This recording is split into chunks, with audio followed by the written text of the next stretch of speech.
Ассалому алайкум ва раҳматуллоҳи ва баракатуҳу. Хуш омадем ба канали мо, канали оилавӣ дар Олмон. Аз Худои мутаол умедворам ки ҳаматон хубу саломату бардаму бақувват ҳастин. Мо бошем ба сӯи мағоза омадем ва дамо чӣ хеле мебинед барф бордеса, барфи тар мебора, об мешава, мебора, об мешава. Неки ба ҳамин шукр мекунем ки барф ҳаст. Худоро шукр. хунук то мағоза омадем, дастомон ях кард.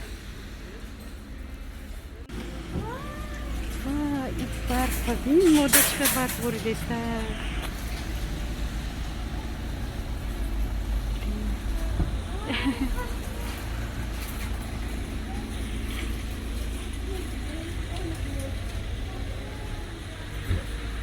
دوستان عزیز، ما برآمدیم این مغازه. اینا خریدی کرده ای ما دگونه تو؟ نه، های معلمان اپیدام معلمان بستم جا این برف بی ماشاءالله.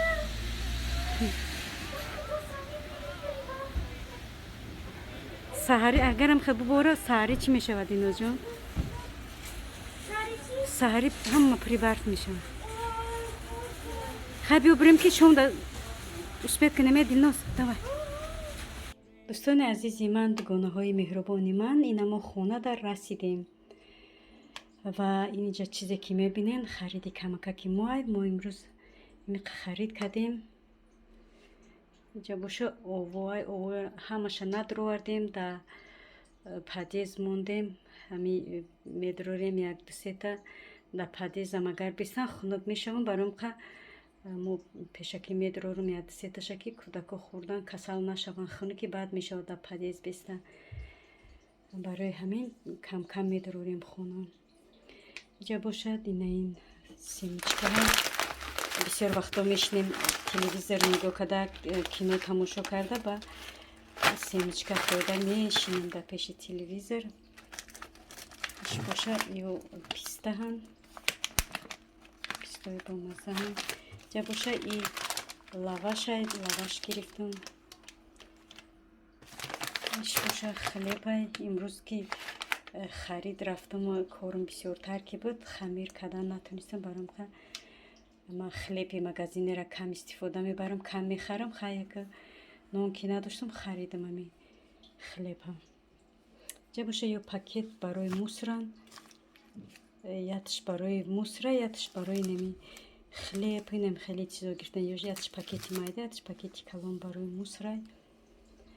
جا خیلی سبزی ایش بودرینگی سالیونی، کلباسه برای زفترک. یا باشن دروژن که مایده هست. خیلی نمی‌خواد. دوستان عزیز، خریدی کمترکی ما نمی خریدی کمککی ما هستیم.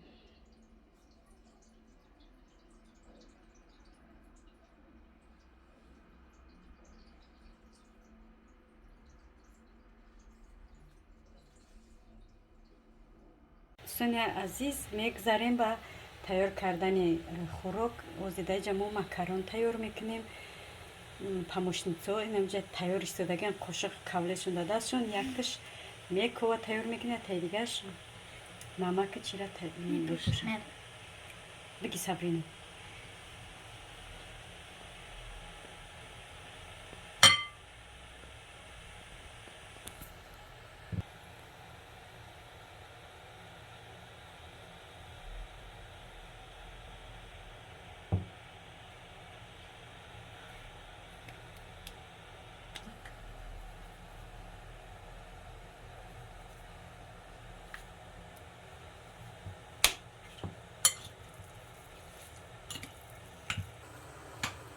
جوابی ما جوشیده است.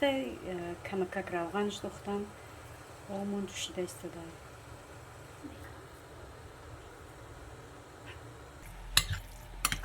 اینا دوستان عزیز، گوشتی مورم تیار شد. پرچی مورم میدونن چی دوستان، دایی وای دوختم. کمکک میخوای کم آبی جوش اومدگی دوختم. برای که اگر با چیکنی قلبای وای کنی ایرا در درون مکرون دختنش خیلی دشوار میشه. خیلی میگن شنیدن کی بود مانند دیدن بهترش که بیا مغازه تیار میکنیم شما میبینیم. اینا چخیلی میبینیم ما در همین پاکتک میگیریم بعد در درون مکرون پر میکنیم.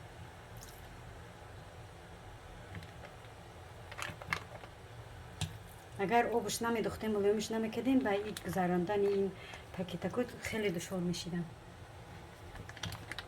اینا دوستان عزیز ببینید که ما چخیلی را تیار کردیم حاضی و در درون مکرون میگذرانیم شما.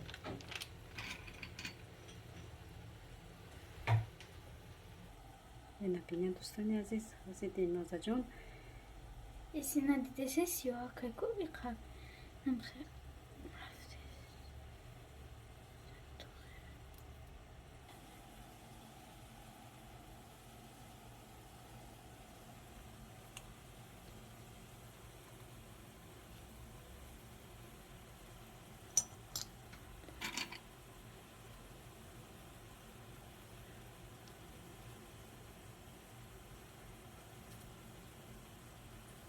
به همین طور همشه پری فرش میکنیم مکرون.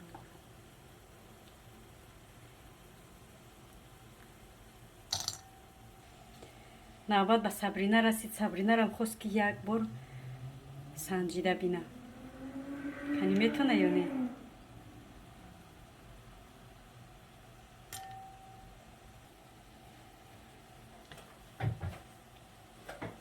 یاد گرفتی دیدی صبرینه جان؟ این کاری مایده چایدش بسیار خیلی که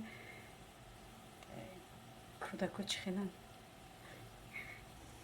دوستان عزیز اینا که آچه میکنه. نوبت به اوچه رسید. با آچه رسید. ماستر.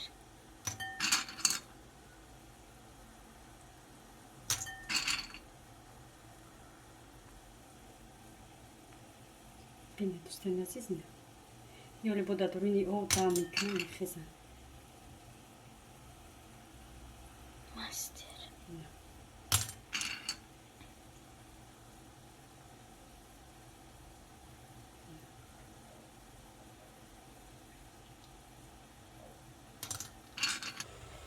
نه آبی ما جشیده سه روزی مکرونه رو باشم میریزم.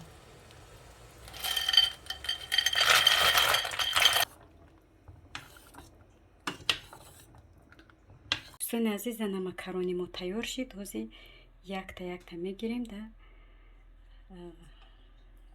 قالب تورت پزک میمونیم. دوستان عزیز اینا ما قریب که مکرونمون رو تموم کردیم. نمی یک جونیم جای دیگه شده میمونیم. نگاه کنیم جایی که کمکه شدن هم جوده یکون تا میمونیم. جدم یکون تمونیم.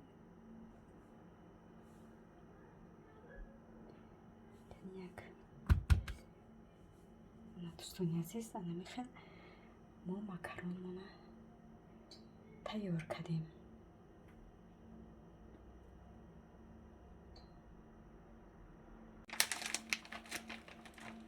انا دوستان عزیز ببینیم تیار کردیم همشه. حاضی بالاش تا سیر میکنیم.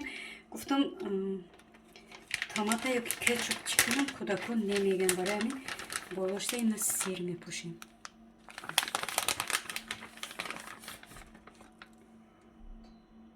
سیر میکنم بعد در دخوفکه میمونم مدتی نیم ساعت هم کمتر کم بگیم میشه برای که این همش تیاره.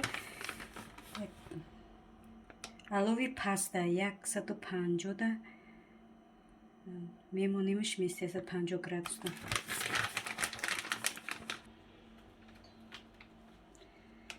نسیرش هم پوشیدیم بالاش ده تمام اکه میگیریم در دخوفکه میمونیم تا تیار شدنش. انشالله که با نوار میکنیم چه خیلی تیارش کردیم. دوستان عزیز اینا اوقات ما تیار شد. مکرونی ما تیار.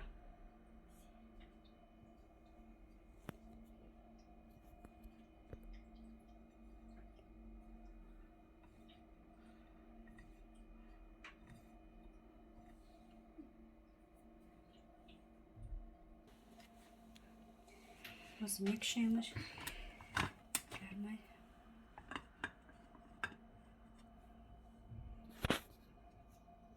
نه دوستانی عزیز،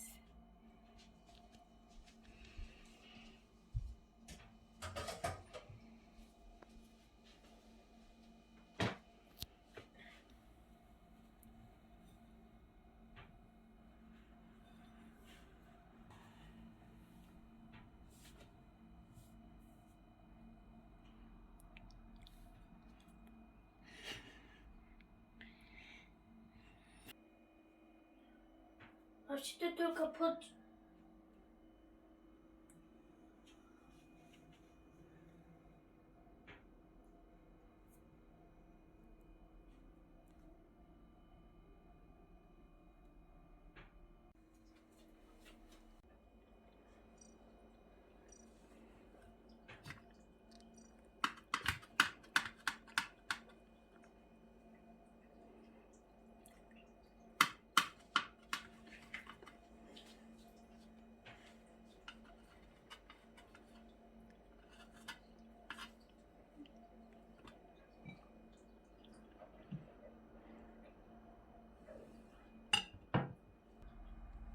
باز میچشیم کنیم مزهش چخیره.